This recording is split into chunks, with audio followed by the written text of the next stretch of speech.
नमस्कार, म अम्बिका कडेल, देवदह मावि रूपन्देहीको शिक्षक। विद्यार्थी भाइ बहिनीहरू, आज हामी कक्षा 10 अर्थशास्त्र विषय अन्तर्गत एकाइ 9 अर्थशास्त्रमा तथ्याङ्क शास्त्र भन्ने पाठ अन्तर्गत खण्ड 4 को तथ्याङ्क वर्गीकरण अन्तर्गत तथ्याङ्क वर्गीकरणको अर्थ,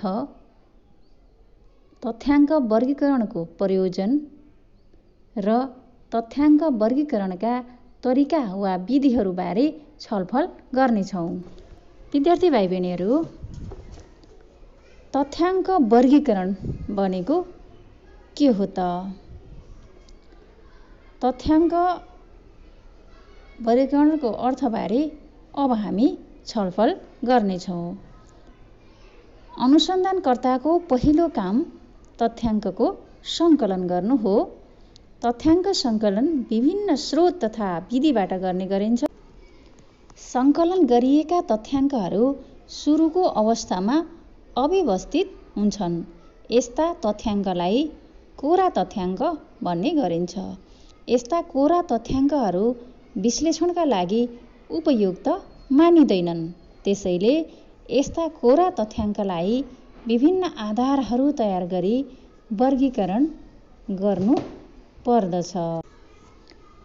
अनुसन्धानको क्रममा विभिन्न क्षेत्रबाट अलग अलग विधि अवलम्बन गरी सङ्कलन गरिएका तथ्याङ्कलाई उपयुक्त तरिकाले यिनीहरूको आकार, रूप र अर्थअनुसार मिलाइन्छ।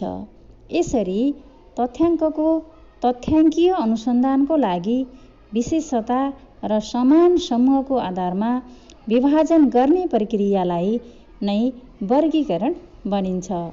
यसरी वर्गीकरणले तथ्यहरूको विशाल थुप्रोलाई केही निश्चित समूह वा वर्गहरूमा छुट्याउने कार्य गर्दछ।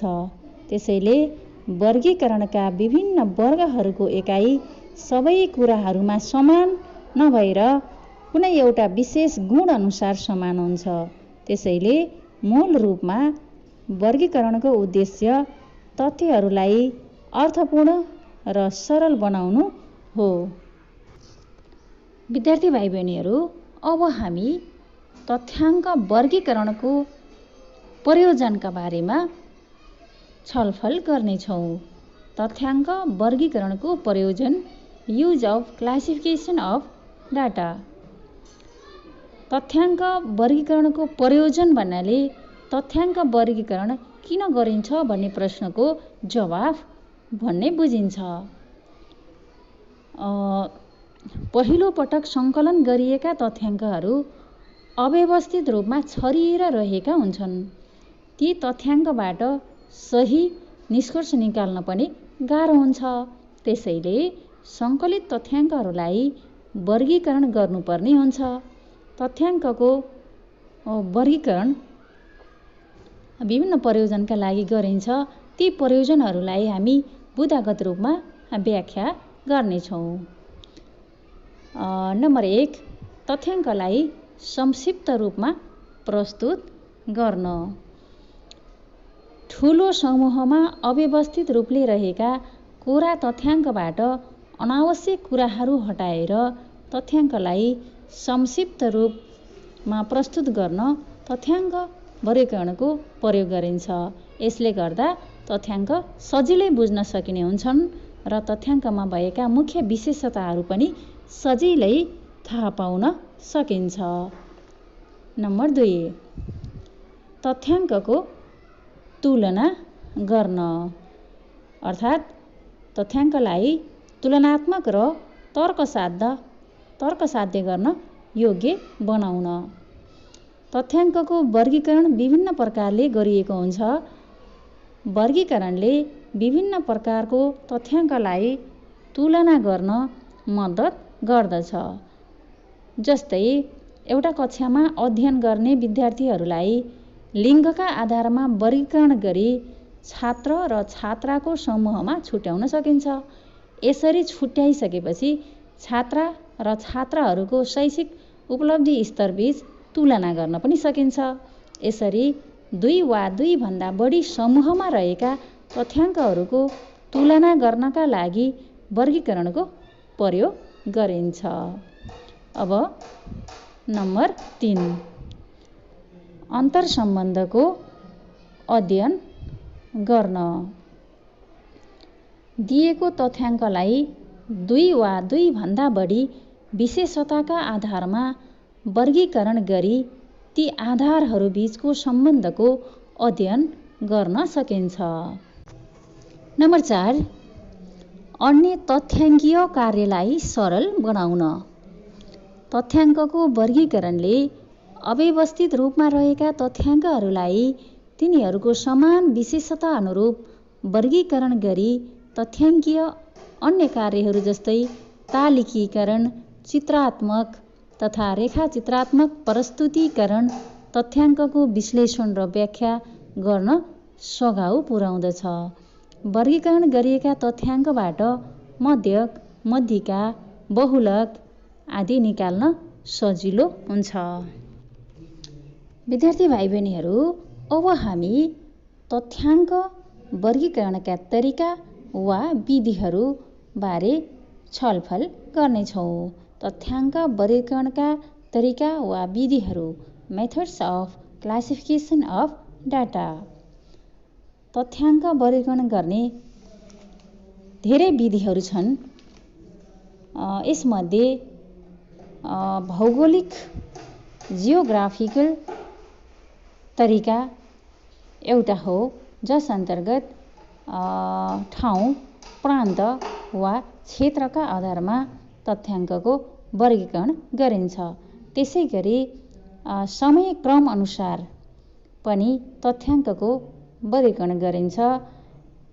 यो समयका आधारमा आधारित हुन्छ। यसै गरी गुणात्मक आधारमा पनि तथ्याङ्कलाई वर्गीकरण गर्ने गरिन्छ।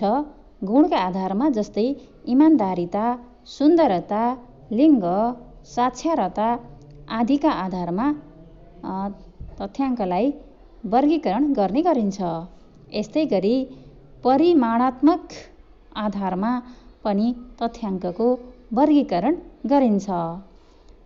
परिमाणात्मक अथवा मात्राका आधारमा जस्तै उचाइ, तौल, व्यक्तिको आम्दानी, वस्तुमा राखिएको पौष्टिक तत्त्वको मात्रा आदिका आधारमा वर्गीकरण गरिन्छ। भौगोलिक वर्गीकरण। यसमा तथ्याङ्कहरूलाई भौगोलिक आधारमा वर्गीकरण गरिन्छ। अर्थात् सङ्कलित तथ्याङ्कलाई राज्य, सहर, जिल्ला आदि अनुसार वर्गीकरण गरिन्छ। यस वर्गीकरणमा तथ्याङ्कलाई यसको महत्त्वको आधारमा क्रमबद्ध तरिकाले राखिन्छ। अब अर्को रहेको छ समयक्रम अनुसारको वर्गीकरण अथवा कालक्रम अनुसारको वर्गीकरण। यसमा तथ्याङ्कहरूलाई समयको आधारमा वर्गीकरण गरिन्छ। अर्थशास्त्र तथा व्यवसायमा विभिन्न समयको उत्पादन, वितरण, आम्दानी, खर्च आदि देखाउन समयक्रम वर्गीकरण गरिन्छ। गुणात्मक वर्गीकरण। सङ्ख्यात्मक रूप दिन नसकिने तथ्याङ्कहरूको गुणात्मक पक्षलाई आधार बनाई वर्गीकरण गरिन्छ भने त्यस्तो वर्गीकरणलाई गुणात्मक अथवा व्याख्यात्मक वर्गीकरण भनिन्छ। गुणात्मक पक्षमा लिङ्ग, चरित्र, रङ, साक्षरता, सुन्दरता, पेशा आदि पर्दछन्।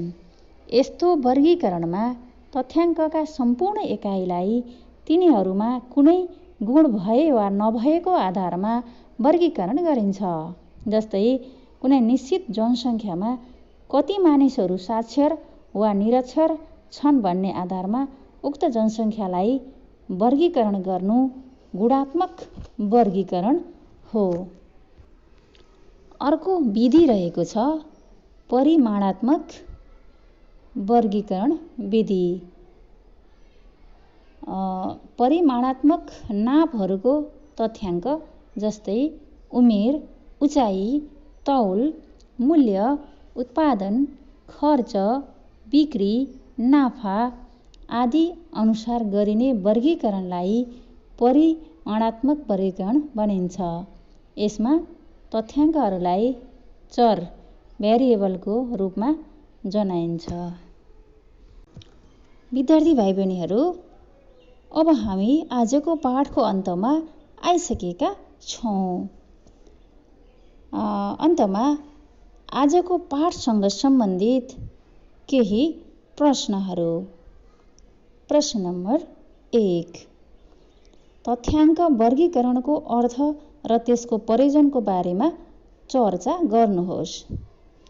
प्रश्न नम्बर 2, तथ्याङ्क वर्गीकरणका विधिहरू वर्णन गर्नुहोस्। तपाईँको सिकाइ प्रयास सफल रहोस्। धन्यवाद।